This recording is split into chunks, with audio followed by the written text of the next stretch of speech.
Bonjour. Inutile de remettre les sciences de la nature sur le bon chemin si c'est pour une civilisation qui est déjà à l'agonie, prête à disparaître. Oui, pourquoi améliorer son intelligence avec un tel livre si sa bêtise l'entraîne déjà vers son autodestruction?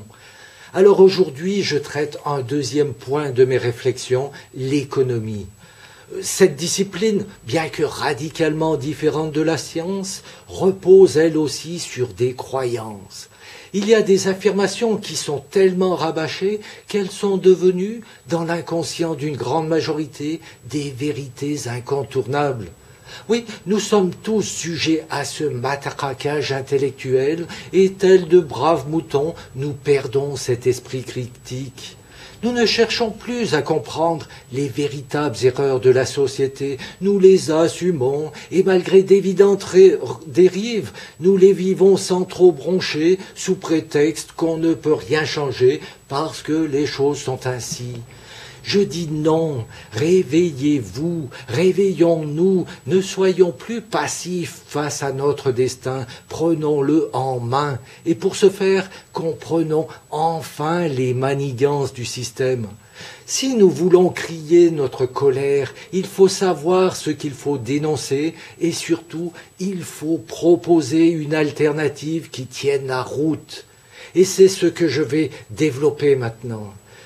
Comme je l'ai fait avec les sciences, je reprends toutes ces vérités, ces théories et analyse leur contenu en toute objectivité en les confrontant à l'expérience passée, en les confrontant à l'observation. C'est cette démarche scientifique qui s'applique également à l'économie. Si une théorie n'est pas en adéquation avec les observations, c'est qu'elle est fausse et qu'il faut en trouver une autre pour la remplacer. Afin de vous démontrer que nous sommes tous soumis à un lavage de cerveau, je reprends une première manipulation mentale. On nous dit qu'il n'y a plus que deux modèles économiques applicables à la société des humains, soit le communisme, soit le capitalisme. Ayant vu la débâcle du communisme dans l'ex-URSS, il en résulte que nous devons vivre avec le capitalisme. Mais cette comparaison de systèmes est-elle objective? Faut-il vraiment comparer le communisme et le capitalisme? Non, ce qui n'a pas fonctionné, c'est le collectivisme. Pour preuve, la Chine se considère toujours communiste alors qu'elle a renoncé au collectivisme. L'URSS s'est effondrée parce que le collectivisme l'avait plongé dans une situation où la production ne couvrait plus ses besoins. Lorsqu'il n'y a pas un responsable pour motiver ses troupes, c'est la décadence. En effet, pourquoi faire plus que l'autre si c'est pour le même résultat? Voilà le travers du collectivisme. La Chine a su faire le virage en accordant la liberté d'entreprendre, la répartition des responsabilités face à la production. Voilà les deux systèmes qu'il faut comparer, le collectivisme et le libéralisme, la liberté d'entreprendre, l'entrepreneurialisme, si j'ose dire. Alors, me direz-vous, qu'est-ce que le capitalisme? Comme son nom l'indique, c'est faire fructifier son capital. Or, nous le savons tous, l'argent ne se reproduit pas de lui-même. Un lingot d'or ne pondra jamais des pièces d'or. Louer de l'argent contre des intérêts a déjà montré les limites de cette perversité. Cette cupidité honteuse a conduit de très grandes civilisations à leur perte. Et si les religions l'avaient interdit dans leurs textes, c'est parce que leurs penseurs avaient tiré la leçon en analysant les causes de ces désastres. La religion catholique ayant vite oublié cette sagesse, ne pouvant imposer à ses ouailles ce que ses dignitaires ne voulaient pas s'imposer à eux-mêmes. Seuls les Juifs ont toujours prôné cette vision de pré-rémunérés, mais pas envers eux-mêmes, et ils en ont payé très cher les conséquences, sans jamais chercher à comprendre les réelles causes de cette méchanceté à leur égard. S'ils ont été chassés d'Espagne par la reine Isabelle de Castille, ce n'était pas à cause de leur religion, mais bien à cause de ce commerce d'argent, la dette espagnole à leur égard disparaissant en même temps qu'eux. Par la suite, ce sont les mêmes raisons qui ont mis à dos les populations de leur pays hôte avec ces fortunes faites par l'argent prêté. Il ne faut pas prétendre qu'une religion éduque à la morale si ses fondements ne le sont pas, et faire du fric avec son pognon est quelque chose d'immoral qui devient très vite pervers. Je sais actuellement percevoir des intérêts sur son capital ou les payer sur sa dette est chose normale. Nous l'avons admis parce que dans l'inconscient de tous, il n'y a pas de question, c'est ainsi. Or, je vais vous démontrer qu'il n'en est rien. Un système sans intérêt est parfaitement envisageable. Mais pour découvrir où se cachent les raisons de cette croyance, j'évoque encore une autre idée reçue, la croissance économique. Il ne se passe pas un jour sans qu'on nous parle de la croissance économique. Tous les malheurs engendrés par la crise sont dus à ce manque de croissance. Tous les économistes, tous les partis politiques et même tous les syndicats parlent de cette croissance. Mais qu'est-ce qu'au juste cette croissance économique ? C'est un calcul qui prend en considération l'évolution du PIB, du produit intérieur brut, dans lequel il faut déduire l'inflation, ramener cela en euros constants sur une longue période qui permet d'extrapoler sur une courte période, etc., etc. Bref, ce sont de savants calculs que seuls quelques initiés peuvent comprendre, donc inutile de perdre notre temps. Par contre, on nous dit que grâce à la croissance, il y a plus de travail. Mais dans tous ces calculs, il n'apparaît jamais le nombre d'emplois créés ou perdus. À la rigueur, il y a bien ce calcul de la productivité par habitant qui démontre seulement que la croissance économique n'est pas en relation directe avec la croissance démographique. Un point, c'est tout. Comme je l'ai dit tout à l'heure, la croissance économique est en fait une théorie. Et les conséquences de cette théorie s'observent dans la durée. Donc, pour contrôler cette théorie, je prends deux indicateurs bien connus et compare leur évolution dans le temps. Le premier de ces indicateurs est le SMIC, le salaire minimum interprofessionnel de croissance, qui représente d'une certaine manière l'évolution de l'inflation, vu qu'il est réajusté pour la contrer et garantir le pouvoir d'achat. Le second indicateur est le PIB. Pour des intervalles de 10 années, depuis 1980, nous avons ces valeurs. Valeurs provenant de l'INSEE pour le SMIC et des sources Eurostat pour le PIB. Le SMIC est exprimé en euros par heure sur une base hebdomadaire de 35 heures et le PIB est en milliards d'euros. En prenant 1980 comme référence, nous voyons que le SMIC a été multiplié avec ce facteur de 2,28 en 1990, puis de 3,14 en 2000 pour atteindre ce facteur de 4,34 en 2010. Pour le PIB, les mêmes rapports nous donnent les valeurs suivantes, les facteurs suivants, 2,32, 3,24 et 4,34. Incroyable! SMIC et PIB ont progressé de la même manière. Si je pousse la curiosité en confrontant l'inflation, soit en reportant l'inflateur cumulé, c'est-à-dire le cumul des pourcentages d'inflation depuis 1901, nous obtenons ceci, qui ne montre plus exactement la même progression. Pourquoi cela? Pourquoi le SMIC, qui devrait progresser au même rythme que l'inflation, suit-il celui du PIB? Tout simplement parce que la croissance est un leurre. Elle n'existe pas, c'est un attrape-nigo. C'est là l'escroquerie magistrale du capitalisme. Nous faire croire qu'il faut de la croissance pour masquer les effets d'une augmentation des prix orientés pour des bénéfices plus juteux. Si l'inflation marque une différence, c'est parce qu'elle est calculée sur le panier de la ménagère, lequel n'englobe pas toutes les cochonneries de la Chine. Oui, nous avons l'impression que la croissance économique s'observe par cette prolifération de marchandises supplémentaires, mais il n'en est rien. Le PIB, considéré dans le calcul de la croissance, est en valeur monétaire et non pas en volume de production.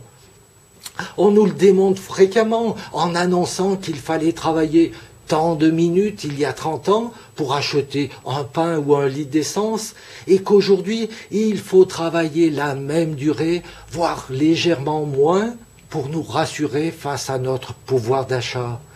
En d'autres termes, la croissance économique cache une augmentation des prix pour que la valeur de l'argent se déprécie dans le temps. Pour qu'on soit contraint de le faire fructifier, donc de faire le jeu du capitalisme, obtenir des intérêts sur son pognon. Et je suis déçu qu'aucun parti politique, qu'il soit de droite comme de gauche, n'ait encore dénoncé ce stratagème. À croire qu'ils sont tous à la botte de la finance, quand bien même ils la dénoncent. Sans ces augmentations des prix dissimulées sous le faux prétexte de la croissance, il deviendrait inutile de faire fructifier son magot, donc inutile de chercher des intérêts, et au final, cela insinue qu'on pourrait se passer de la bourse. Vous voyez, ce premier point démontre que nous pouvons envisager une économie sans l'usage de l'intérêt financier, et ce n'est pas le seul, vous allez voir. Mais avant cela, regardons les raisons de cette doctrine. La perversité de la croissance a un but bien plus crapuleux, enrichir davantage les riches au détriment des autres. En effet, pour conserver son pouvoir d'achat, tout le monde veut voir son revenu augmenter avec au moins le même pourcentage. Ceux qui arrivent tout juste à boucler la fin du mois après avoir payé tout ce qui est nécessaire pour vivre continueront à ne pas pouvoir épargner, tandis que ceux qui pouvaient déjà épargner le pourront de plus en plus. Ils peuvent faire fructifier cette épargne et s'enrichir toujours davantage. Autre idée reçue, la croissance caractériserait l'augmentation de la richesse. Mais c'est quoi cette richesse?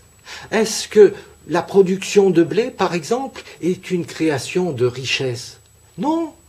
Après sa transformation en farine, puis en pain, qui sera ingurgité, digéré, puis évacué, cette production aura certes subi des transferts d'argent, mais au final, elle a disparu. Ces transferts d'argent servant avant tout à payer le travail et ce qui permet de le faire, laissant ou non un bénéfice. S'il n'y a pas de bénéfice, au final, il ne reste rien, sinon d'avoir permis à des gens de vivre. Même chose pour le pétrole. Une fois consumé dans un moteur, il n'est plus là. Cette richesse extraite des entrailles de notre planète a disparu. La seule façon pour un État d'augmenter sa richesse passe par l'acquisition de nouveaux territoires, ou plus facilement par l'acquisition de pierres ou métaux précieux qu'il met dans ses coffres. Sa richesse au niveau de ses infrastructures facilite les déplacements, mais ne représente pas une richesse matérielle commercialisable, échangeable. Elles sont nécessaires pour améliorer la mobilité des travailleurs, lesquels produisent des biens avec une certaine durée de vie, donc non cumulables dans le temps.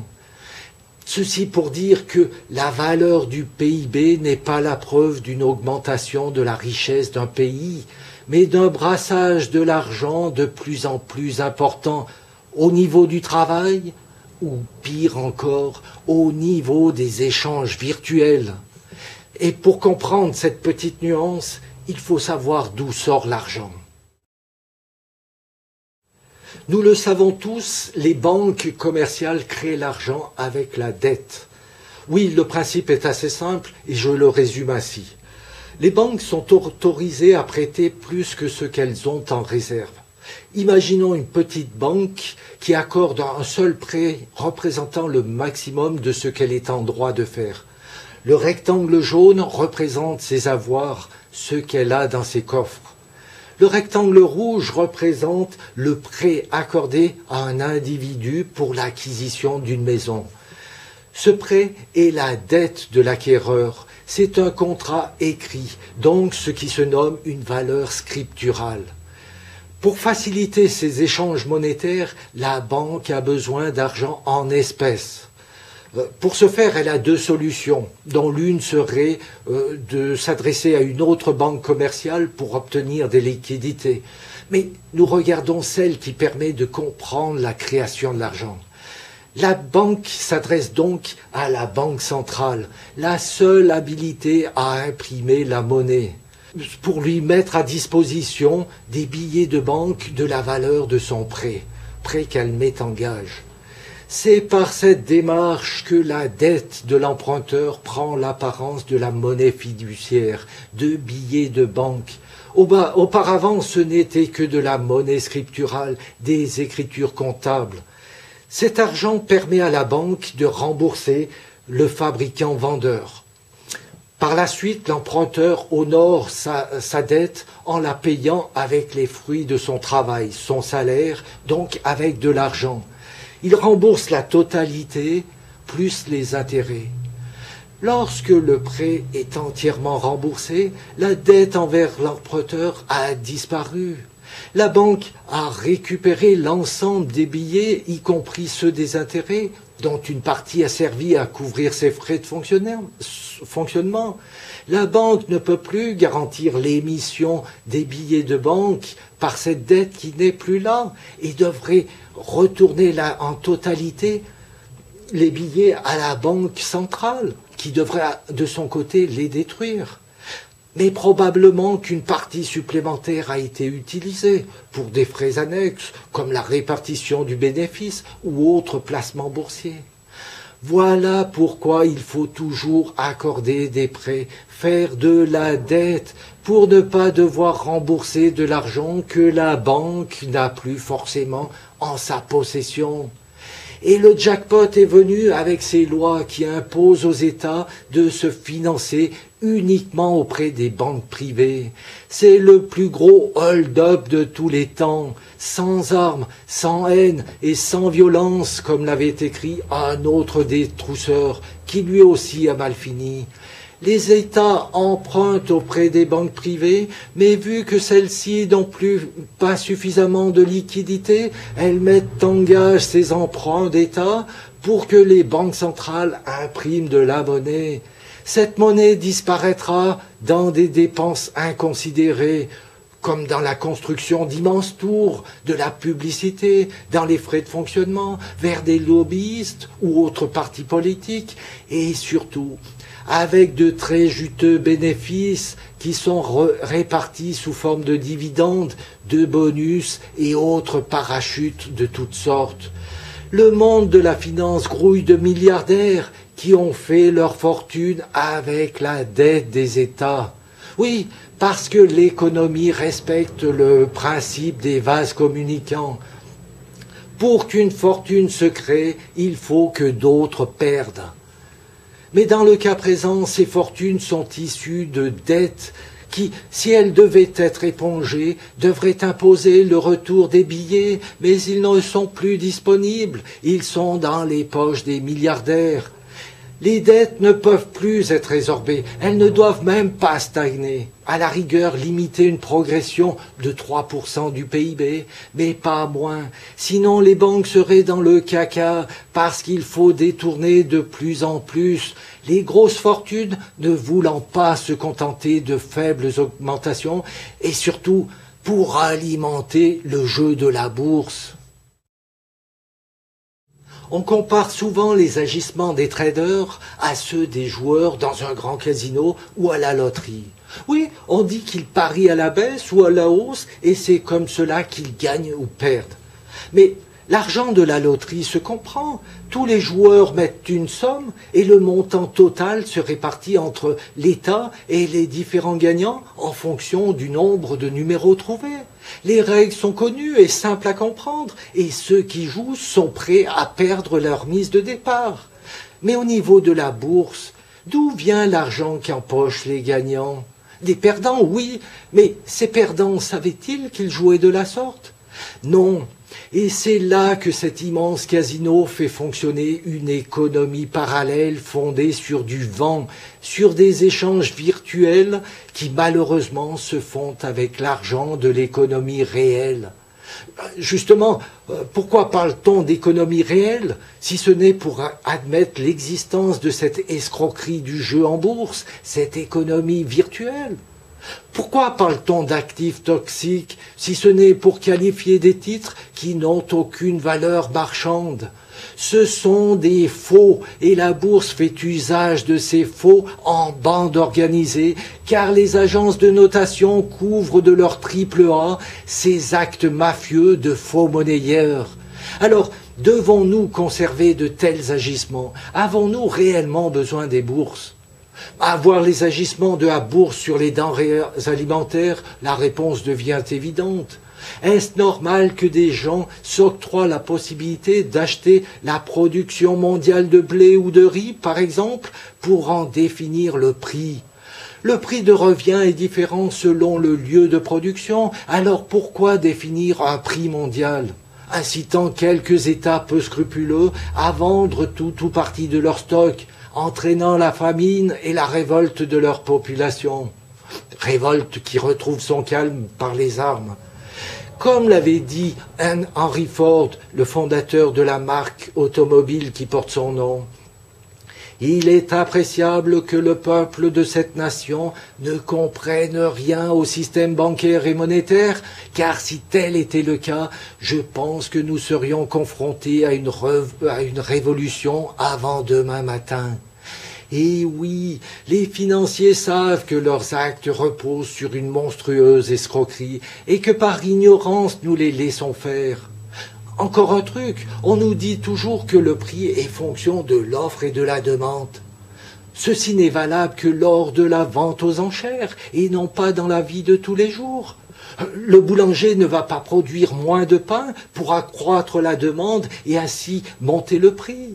Cette expression est là uniquement pour tenter de justifier des augmentations de prix injustifiables et nous enlever tous les arguments pour protester, nous expliquant que cette inflation des prix est fonction du marché.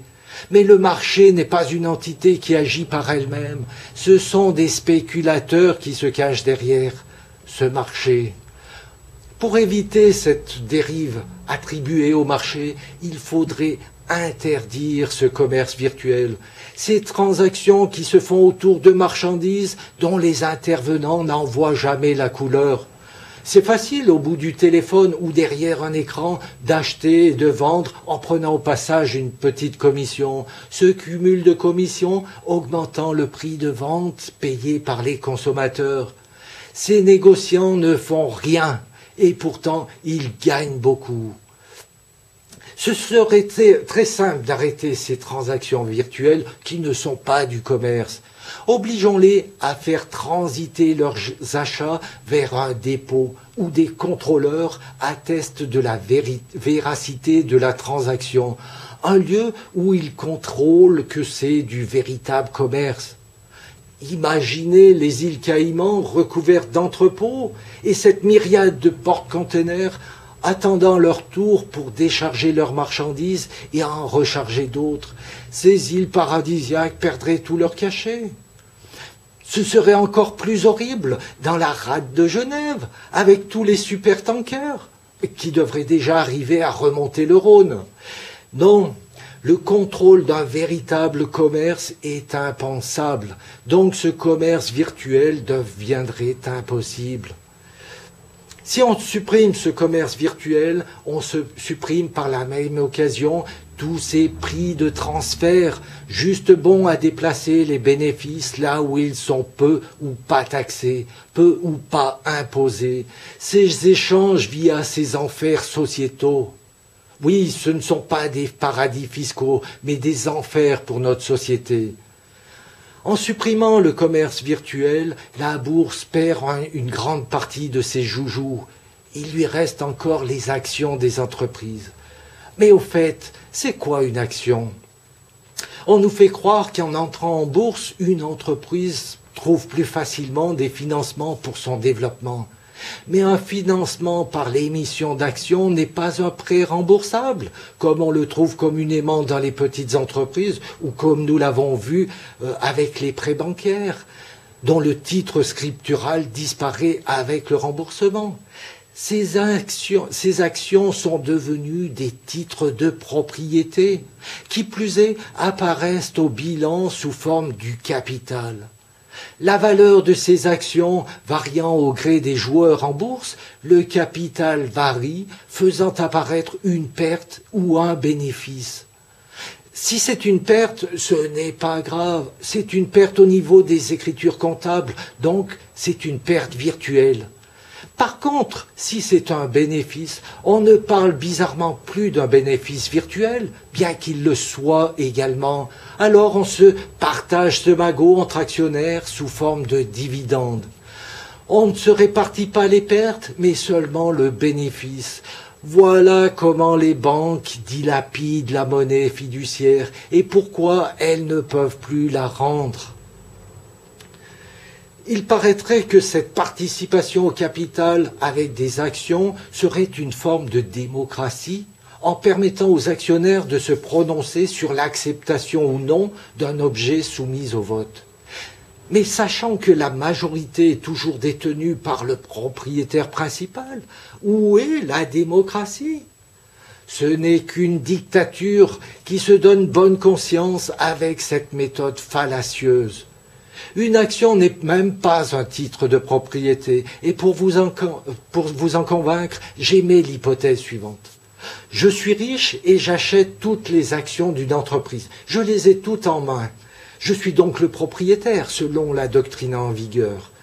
Je ne vais pas rester en bourse parce que si des gens sont intéressés, ils vont faire des offres d'achat de plus en plus élevées et du coup mon capital augmente virtuellement entraînant ce fameux bénéfice virtuel. Donc j'ai toutes les actions de cette entreprise qui fait de réels bénéfices au niveau de sa trésorerie. N'étant pas véritablement acteur dans son fonctionnement, je décide de récupérer mon investissement en vendant mes actions à la société qui les rachète grâce à son bénéfice. Une fois toutes mes actions vendues, cette entreprise ne m'appartient plus, ni même à quiconque. Elle appartient à elle-même, à sa raison sociale. Il n'y a plus de propriétaire physique. Par contre, elle survivra grâce à ses produits, ses clients et ses employés, grâce aux 3 piliers de l'entreprise. Cette vision est un retour en arrière sur la vision économique d'une entreprise, d'accord, mais c'est la seule vision qui assure la pérennité de ce monde de l'économie réelle. Ce principe d'action n'a aucune légitimité commerciale. Elles auraient toujours dû être considérées en qualité d'obligation, un titre remboursable. De plus, pourquoi, au nom d'une liberté économique, laisse-t-on un détenteur de la majorité des actions dévaliser les biens d'une entreprise, laissant sur le carreau tous les collaborateurs et en héritage à la région une friche industrielle ? La liberté d'un individu s'arrête là où elle commence à nuire à celle des autres. La notion de capital réparti sous forme d'action devrait disparaître en même temps que le capitalisme. Autre dérive de ce système libertaire, des entreprises font des bénéfices exorbitants et injustifiés. Pour expliquer l'apparition du bénéfice, je prends cet exemple que j'ai vu dernièrement dans un reportage. On survolait une immense propriété d'un nouveau milliardaire américain qui avait fait rapidement fortune en fabriquant et en vendant des véhicules militaires. Cela veut dire qu'il les vendait beaucoup plus cher que ce qu'ils lui coûtaient. Qui achetait ces véhicules ?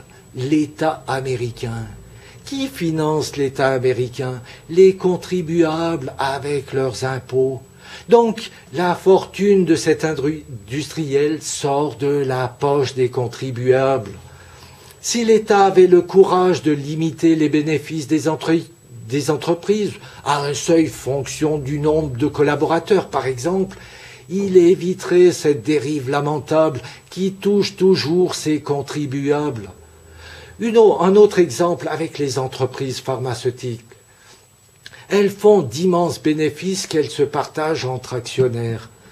Le coût des médicaments est donc surfait, entraînant le trou de la sécurité sociale et une difficulté, pour ceux qui en ont besoin, de se soigner correctement. Sans actionnaires et le bénéfice limité, les prix des médicaments chutent, le trou de la sécurité sociale se résorbe, les malades se soignent, bref, tout le monde est gagnant. Dernière dérive honteuse, les salaires de certains patrons sont disproportionnés. Il n'y a pas très longtemps, à peine 40 ans, une personne riche était millionnaire. Aujourd'hui, c'est un milliardaire. Mais cette évolution est démoniaque. 1 million d'euros en billets de 500 € représente une pile de 20 cm de haut, tandis qu'un milliard devient une pile de 200 mètres de haut. De la hauteur d'un trottoir, on est passé à celle d'une tour de 65 étages. Mais où allons-nous avec une telle dérive ? Si vous avez 1 000 € d'économie et que vous donnez généreusement 1 euro, le milliardaire peut faire le même geste, dans le même rapport, avec la même générosité, mais lui, il donne 1 million. C'est la porte ouverte à la corruption à tous les niveaux, politiques et judiciaires. De tels montants entre les mains d'une seule personne lui permettent d'investir dans n'importe quoi. Et l'un des derniers archimilliardaires montre sa réelle personnalité par les buts qu'il favorise. Sans parler qu'ils sont devenus plus forts que la pègre et peuvent obtenir un contrat pour que les gêneurs se suicident. Il faut arrêter d'auréoler ceux qui font fortune. Aucune fortune ne se fait en parfaite moralité. S'il n'y a pas un cadavre dans un placard, il y a des agissements qui ont poussé des gens au suicide. Rockefeller a fait sa fortune en vendant du pétrole à ceux qui s'affrontaient durant la Première Guerre mondiale, permettant à celle-ci de durer au moins 2 ans de plus. Ceci veut dire que Rockefeller a plusieurs millions de morts sur la conscience. L'humanité devrait le considérer comme un Adolf Hitler, un grand criminel de guerre. Ce n'est pas un bienfaiteur malgré ses fondations humanitaires. On ne rachète jamais une bonne conscience avec tant de sang sur les mains. Et ils sont nombreux dans ce cas. Il faut redonner du sens à l'argent. Pour arriver à dilapider 1 milliard d'euros, il faut dépenser 27 400 € par jour pendant 100 ans.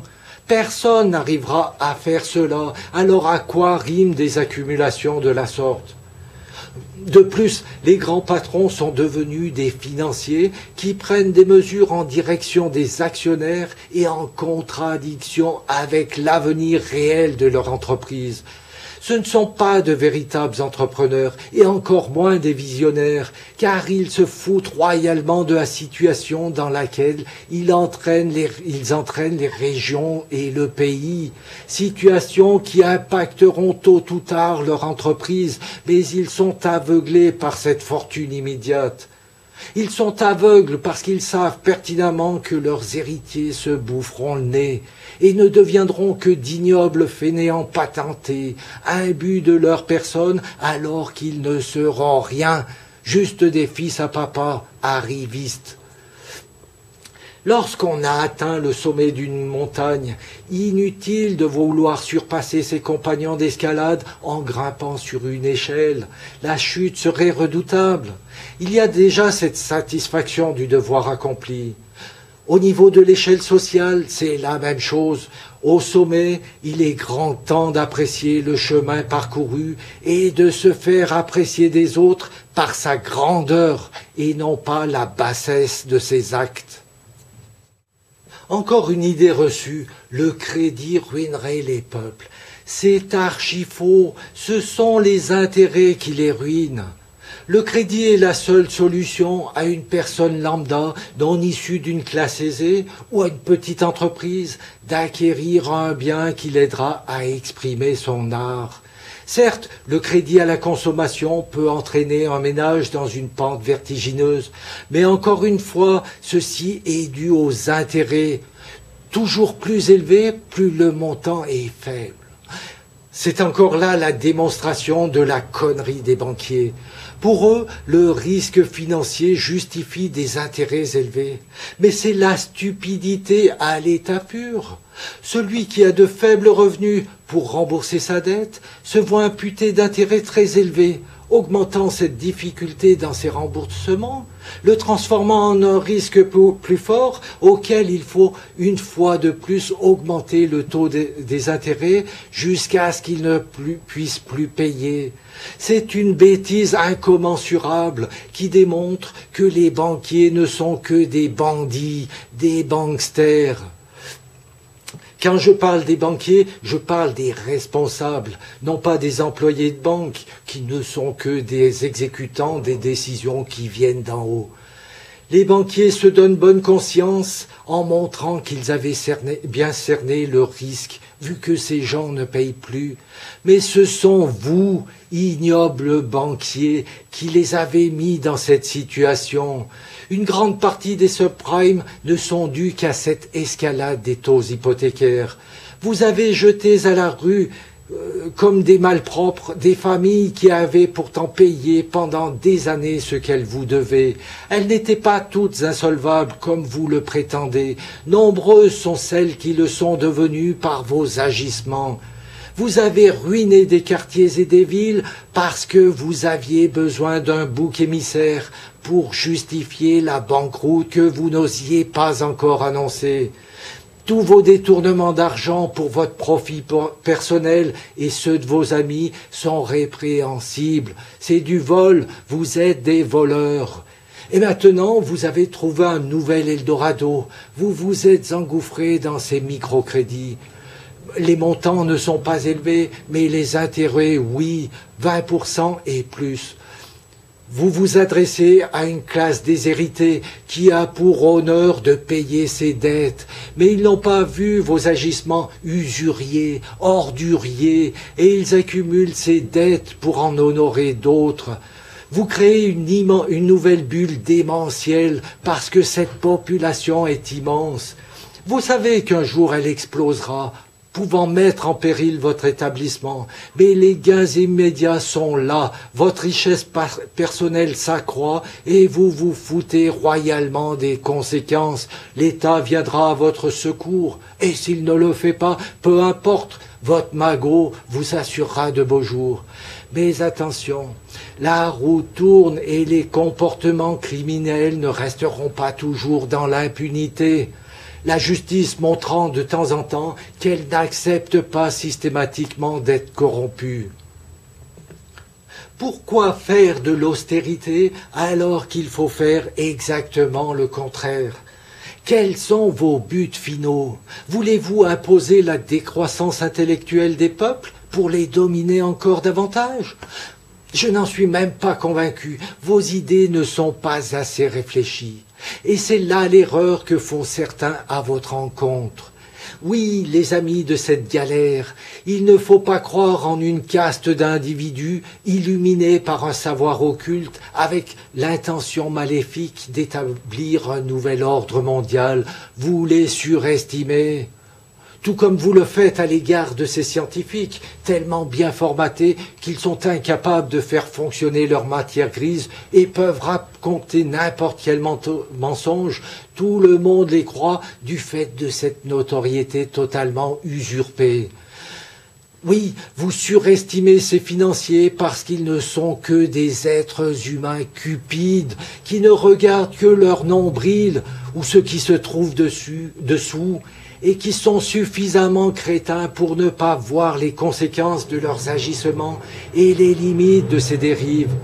Ils sont aveuglés par le fric et cette forme de pouvoir qu'il leur confère, mais leur intelligence s'arrête là, incapables de voir qu'ils détruisent tout, même le piédestal sur lequel ils se sont perchés, tels des corbeaux. Limiter la progression de la dette des États, c'est limiter la progression de leurs gains, et ça, ils n'en veulent pas. Alors ils demandent aux dirigeants des États, à leurs laquais de service, de limiter leurs dépenses pour éviter ce manque à gagner.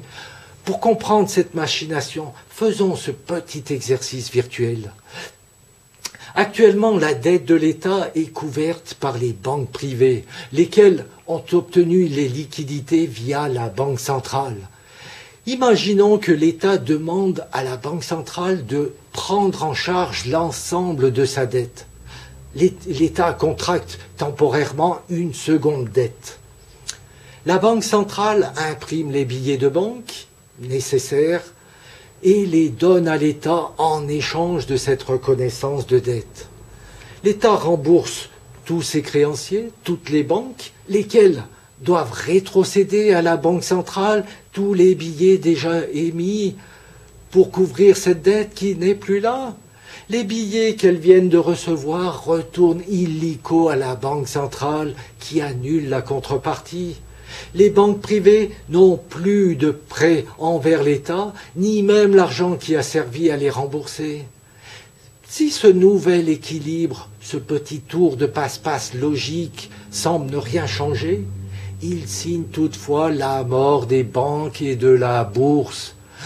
En effet, elles vivent grassement avec les intérêts de la dette. Sans dette, plus d'intérêts, plus de ressources, on ferme le robinet.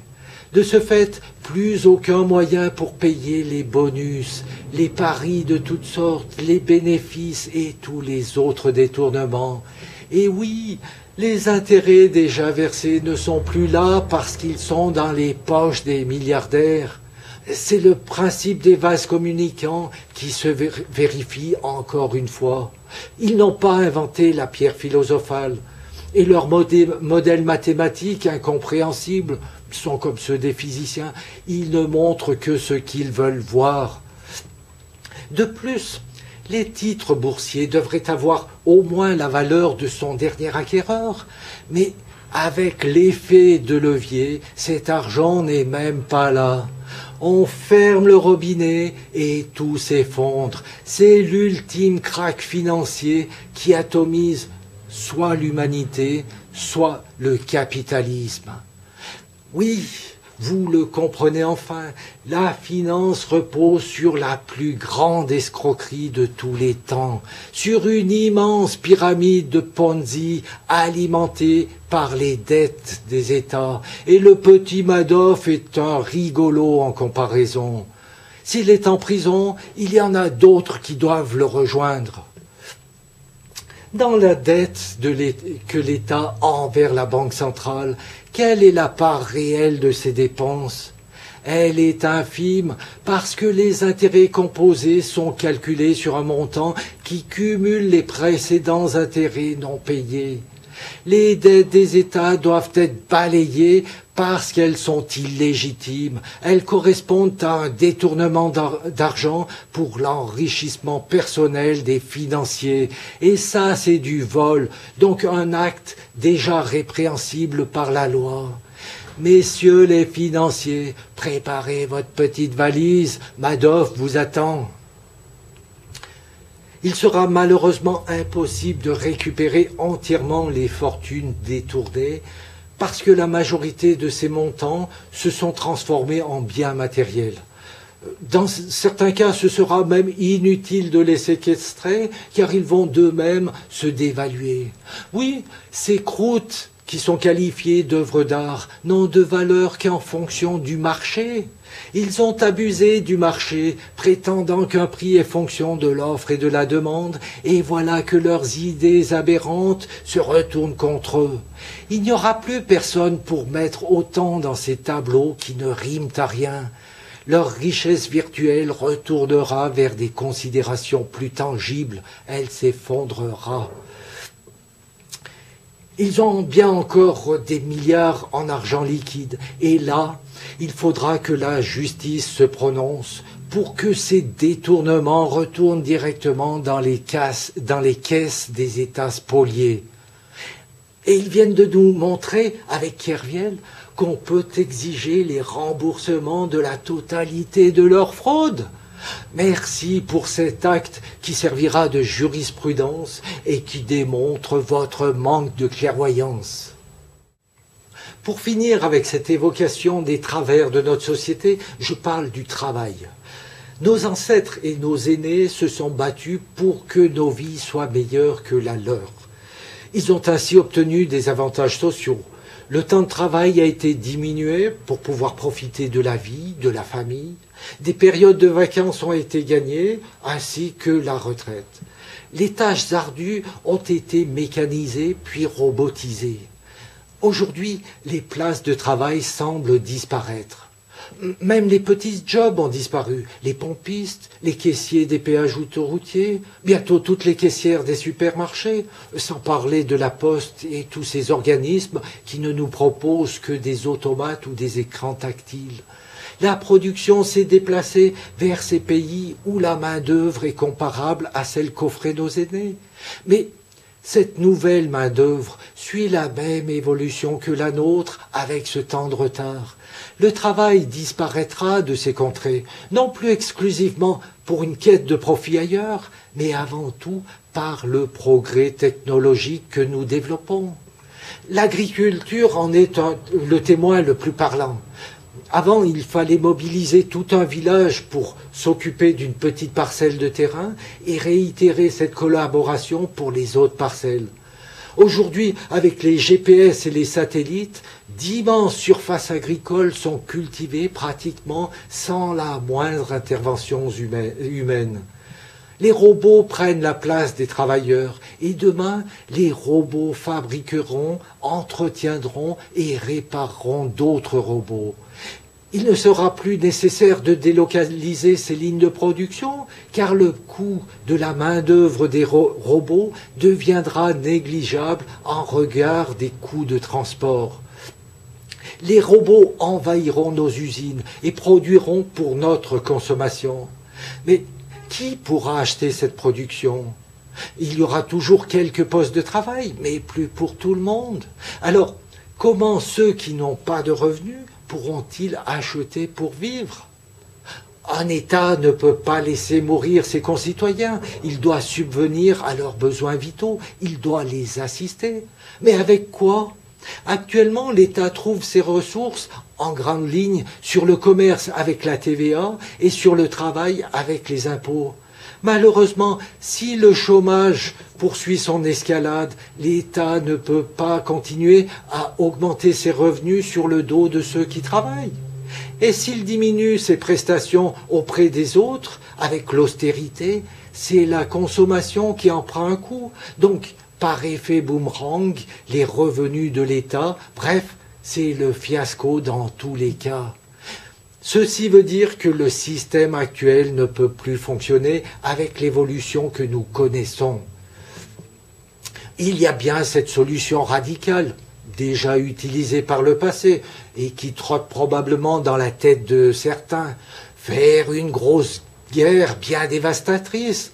Ceci permet de repartir pour un tour sans jamais ouvrir les yeux pour comprendre ce qu'il faut faire pour que la société des humains sache enfin vivre avec un véritable avenir. Après le travail vient la retraite. C'est un truc formidable. C'est une avancée sociale considérable. C'est génial. Malheureusement, c'est une idée qui n'a aucune chance de fonctionner perpétuellement, sauf en admettant que l'argent se reproduit tout seul. Oui, imaginons que vous ayez travaillé 40 ans en cotisant 10% de votre salaire, toutes ces années, et en admettant que ce salaire soit constant. Ça veut dire que vous avez épargné 4 années de salaire.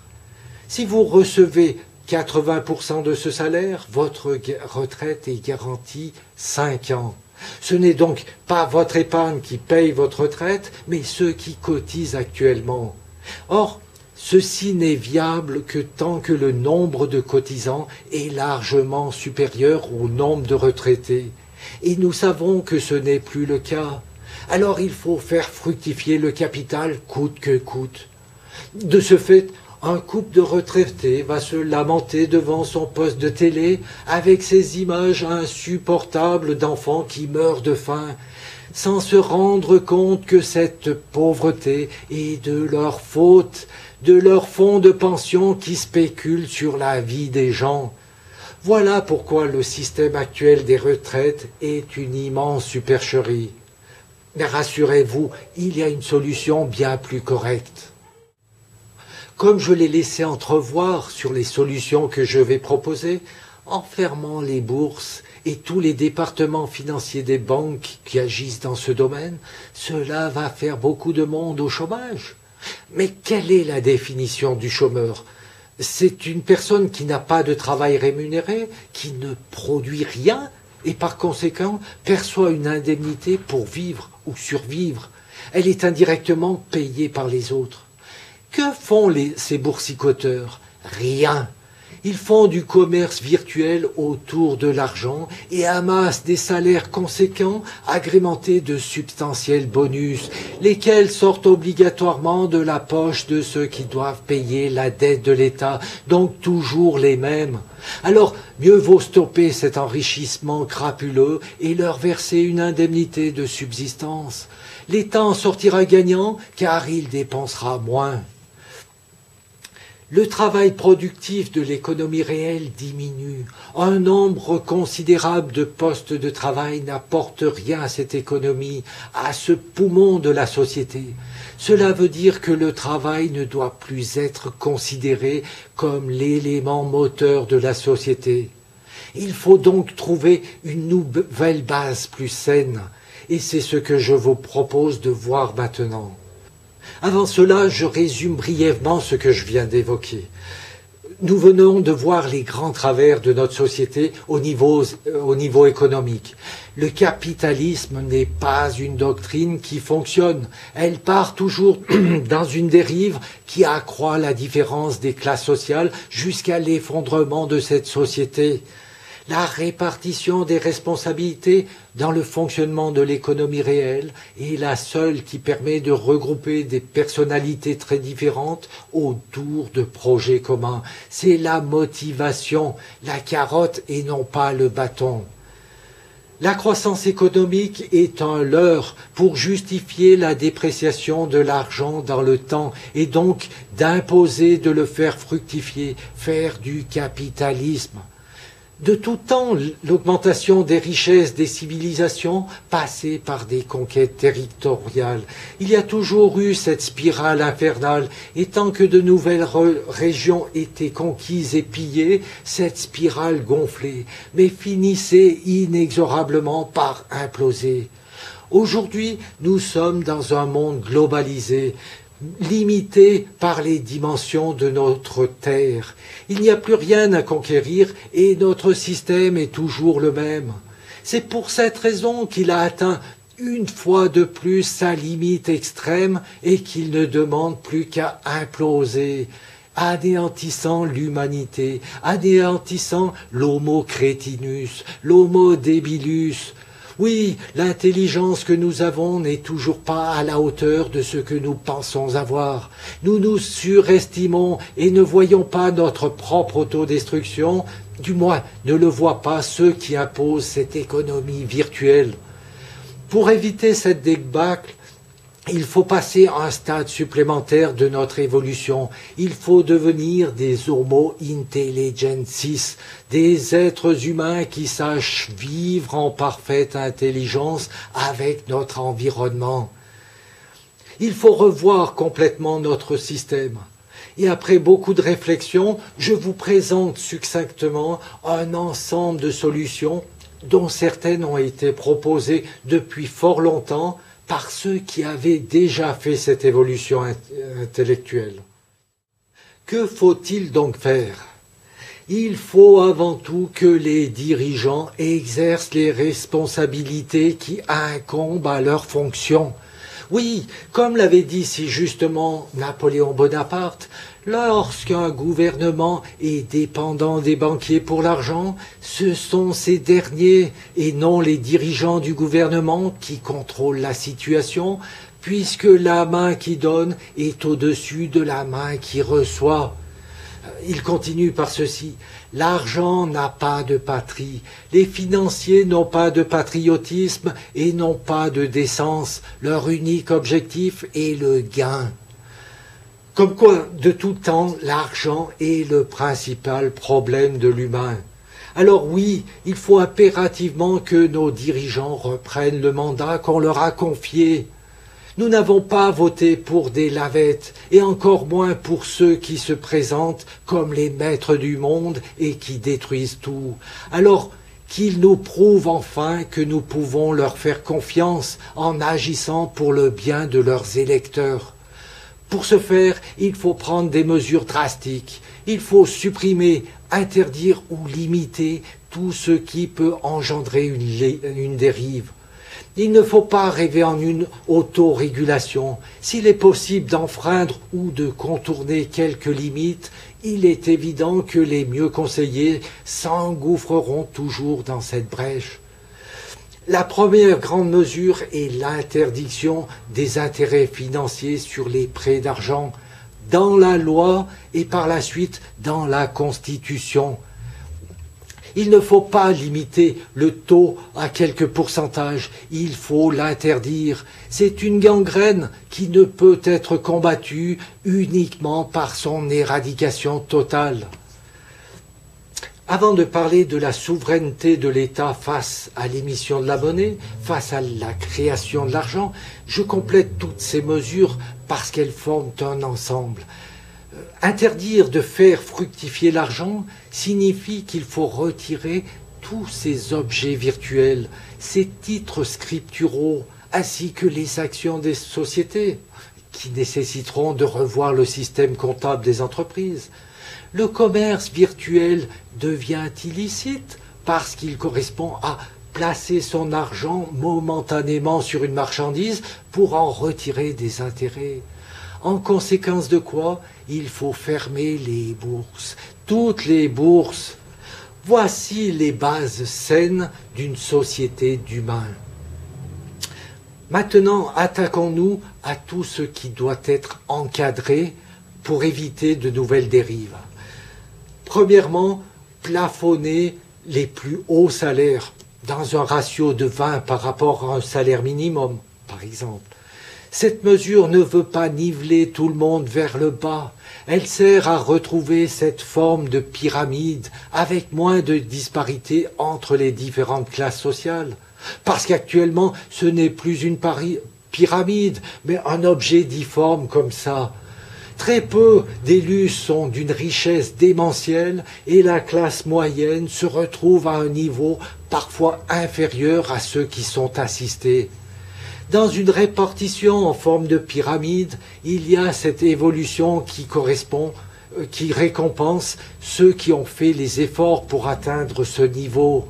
Il y a donc cette motivation indispensable pour une société pérenne. Deuxièmement, il faut limiter les bénéfices des entreprises. En fonction du nombre de collaborateurs, par exemple. Les interdire serait mieux, mais n'allons pas trop loin pour l'instant.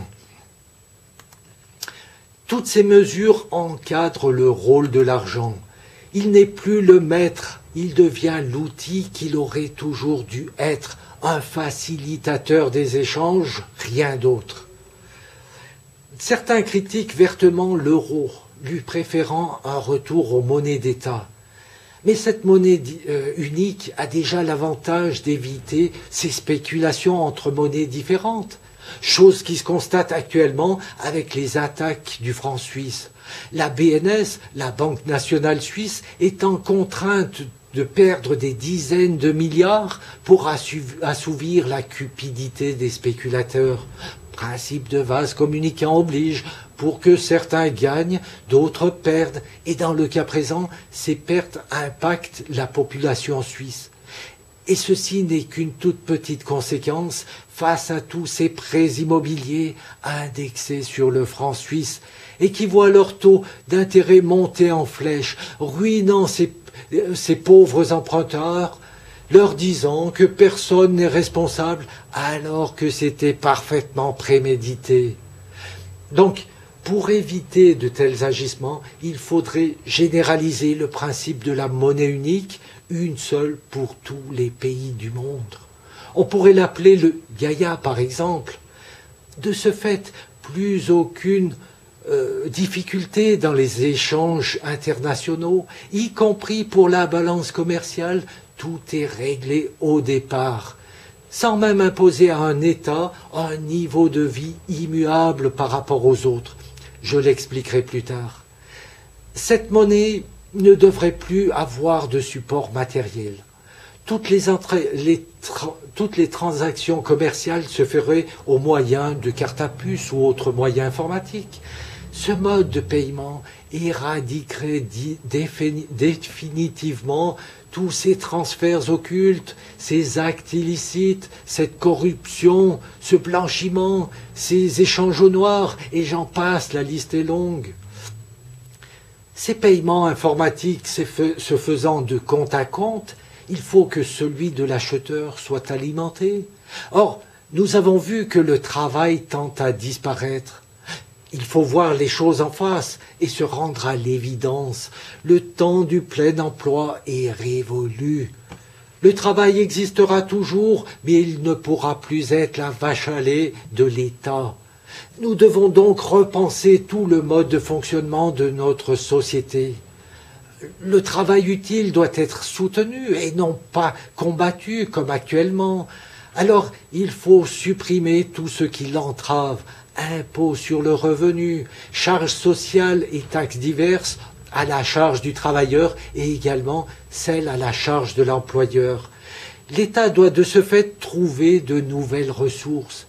Et les seuls qui ont toujours fonctionné depuis la nuit des temps sont une taxe sur les échanges commerciaux et un droit du sol.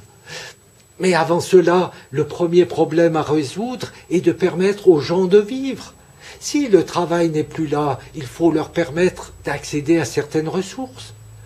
La gratuité généralisée envisagée par certains n'est pas la solution, parce qu'elle remet en avant le travers du collectivisme.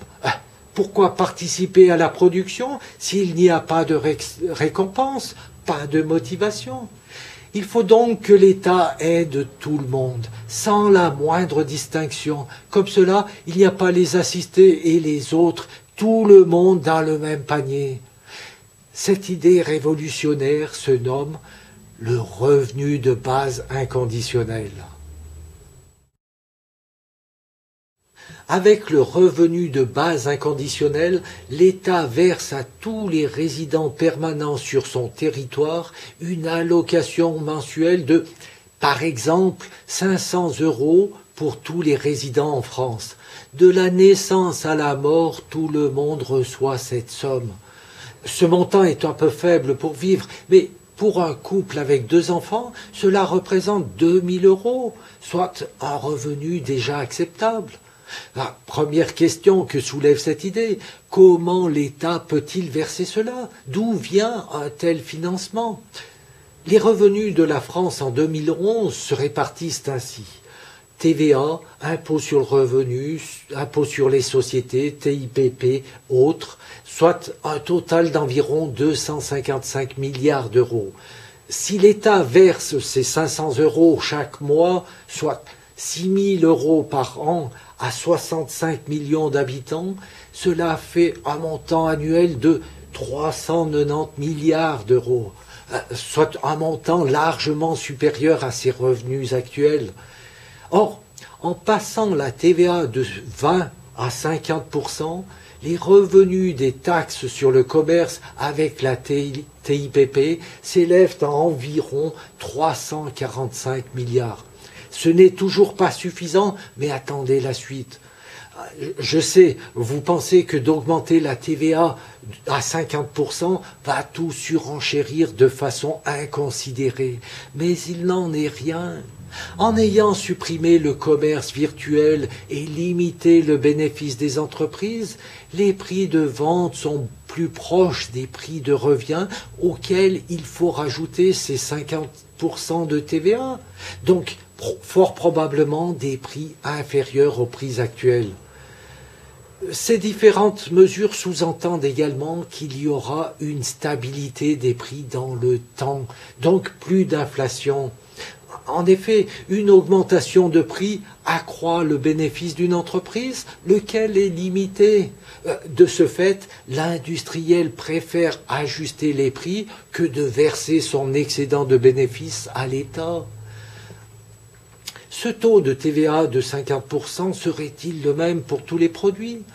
Non. Par exemple, un médicament ne doit pas être vendu à son prix de revient légèrement taxé, car il serait trop abordable et des abus pourraient apparaître. Il doit être taxé plus lourdement, tout comme ce qui nuit à la santé, par exemple le tabac et les alcools. De même pour l'ensemble des énergies, électriques, pétrolières ou encore l'eau. L'État doit augmenter sa taxe pour endiguer toutes les dérives et le gaspillage. Ce sont en fait les bénéfices des entreprises qui partent dans les poches de l'État, donc un super pactole supplémentaire. C'est le principe des vases communicants qui se déversent là où il y a un réel besoin, et non plus dans les détournements pour quelques nantis. En plus de cela, l'État a les moyens pour stabiliser d'autres prix, comme ceux des produits agricoles, qui sont influencés par les conditions climatiques changeantes d'une année sur l'autre. Bien que cette première mesure avec la TVA semble largement suffisante, il est préférable de rajouter une ressource supplémentaire, celle que j'ai nommée le droit du sol. Oui, le propriétaire d'un terrain est en droit d'exiger de la part de celui qui l'exploite pour s'enrichir une petite contribution, un loyer. Mais qui se cache derrière cette notion de propriétaire d'un bien foncier? Le seul propriétaire inaliénable est l'État. Il ne peut pas disparaître, lui. L'État est propriétaire de l'ensemble de son territoire. Si des étrangers achètent des terres, elles ne deviennent pas la propriété de leur pays, elles restent la propriété de l'État français. C'est donc l'État qui met à disposition des personnes des parcelles pour se loger, monter une entreprise ou exploiter ses surfaces. Le titre actuel de propriétaire doit donc devenir celui de locataire au prix de l'État. Ceci permet à l'État d'imposer indirectement une bonne utilisation de son territoire dans l'intérêt de la communauté. Oui, un cultivateur qui laisse en friche des terres agricoles sera contraint de s'en séparer, ne voulant plus louer des terres qui ne lui rapportent rien. Ou encore, toutes ces surfaces inhabitées retourneront vite sur le marché de l'immobilier, la crise du logement trouvant enfin une solution. Sur les 675 milliards de mètres carrés en possession de l'État français, un petit loyer annuel, fonction du lieu, sur des parcelles utilisables, bien entendu, lui donne des moyens supplémentaires. Il a de cette façon les moyens de cette nouvelle mesure, le revenu de base, ainsi que les ressources nécessaires pour la rétribution de ses fonctionnaires et toutes les actions sociales qui lui incombent. Malgré ce loyer supplémentaire réparti entre les régions, le prix des marchandises ne va pas être surenchéri. En effet, les charges salariales sont supprimées à l'entreprise. De ce fait, le coût du travail sur le prix de revient est plus faible. Surtout qu'étant donné que tout le monde reçoit ce revenu de base de 500 €, les salaires peuvent être renégociés. Et par exemple, le SMIC ne serait plus que de 500 € pour citer un chiffre. Nous constatons que ce revenu de base n'est pas une utopie. Il devient une solution concrète. Surtout que toutes les mesures ont encore d'autres conséquences. Par exemple, le rôle de la banque sera redéfini au seul rôle qu'elle doit faire, faciliter les transactions commerciales. Elle accordera ainsi des prêts sans intérêt ni commission.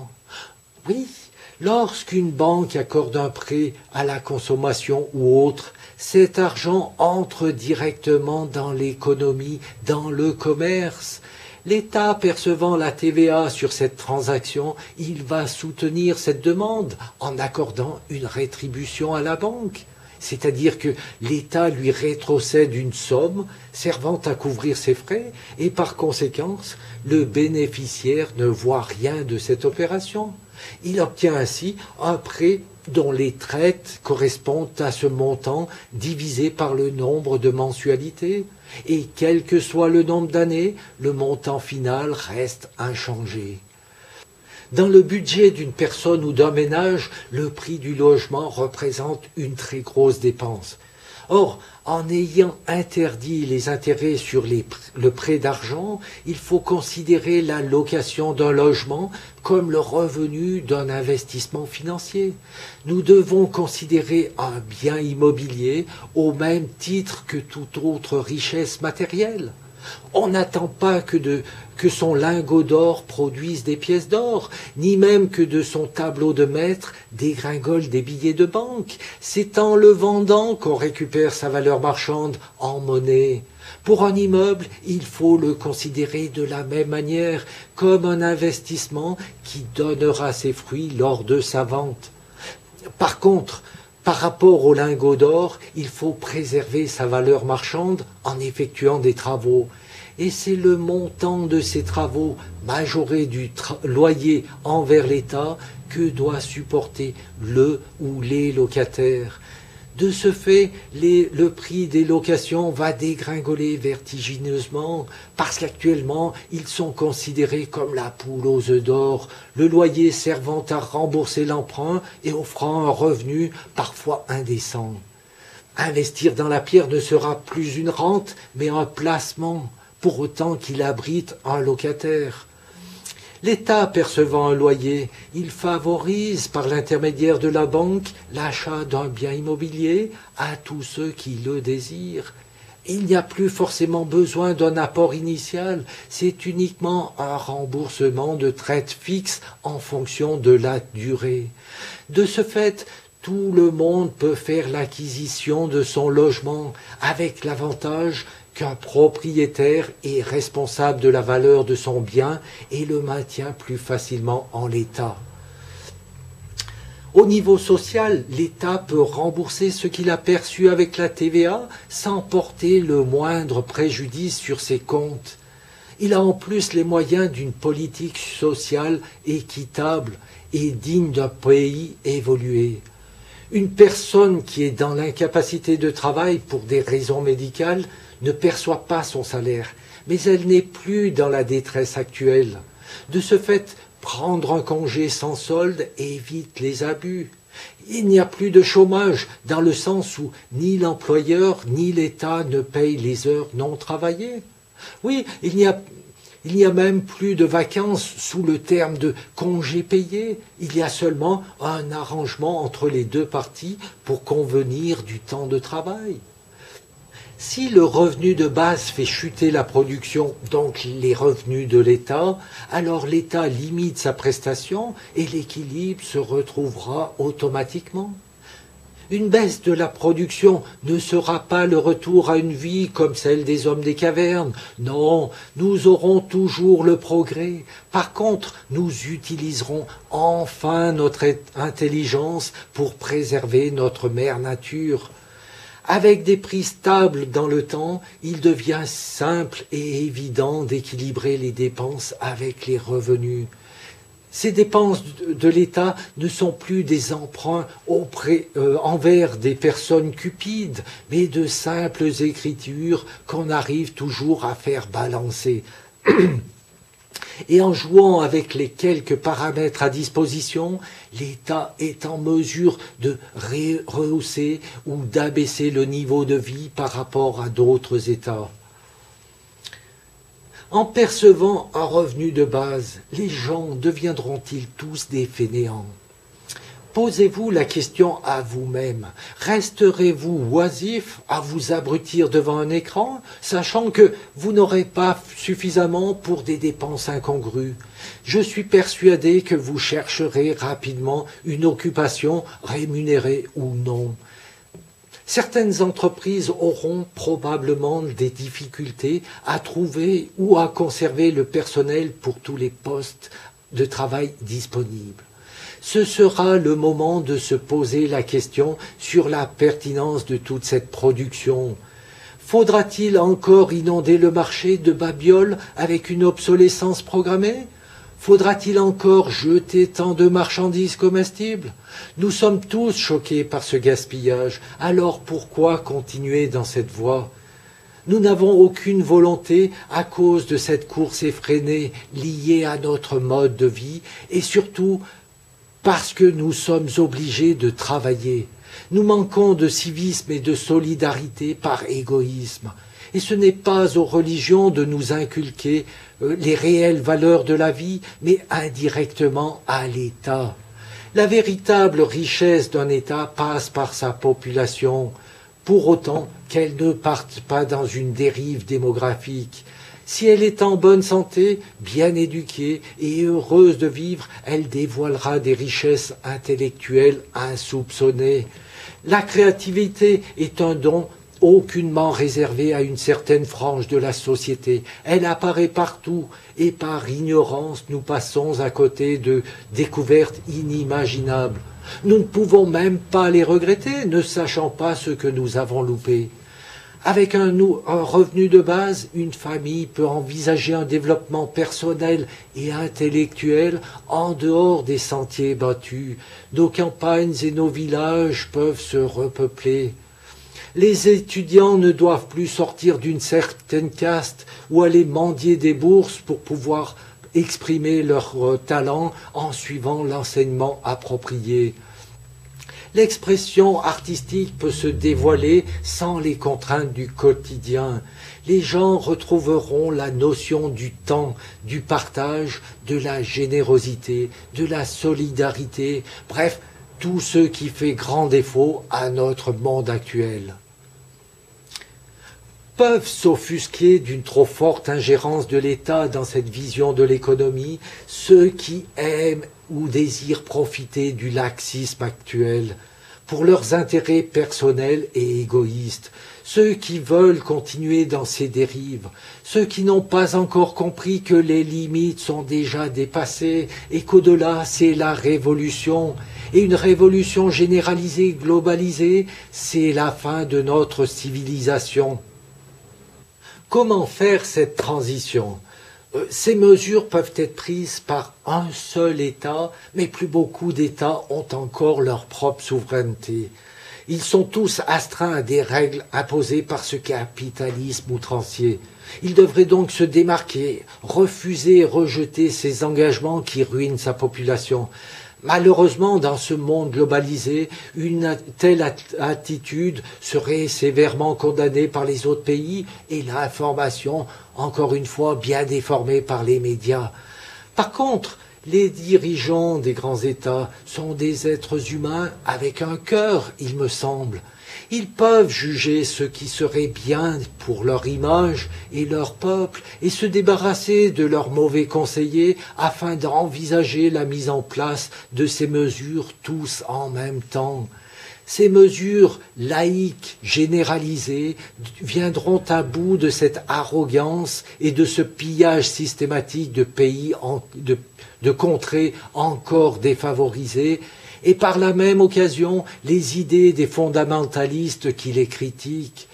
C'est peut-être un rêve de ma part, mais si ces dirigeants veulent marquer l'histoire de leur empreinte, il faut qu'il y ait pour cela un futur.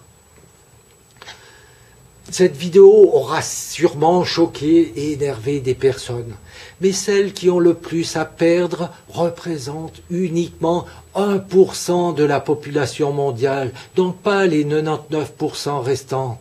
D'accord, ces 1% dirigent le monde, mais ce monde s'effondre et ils ne le voient pas.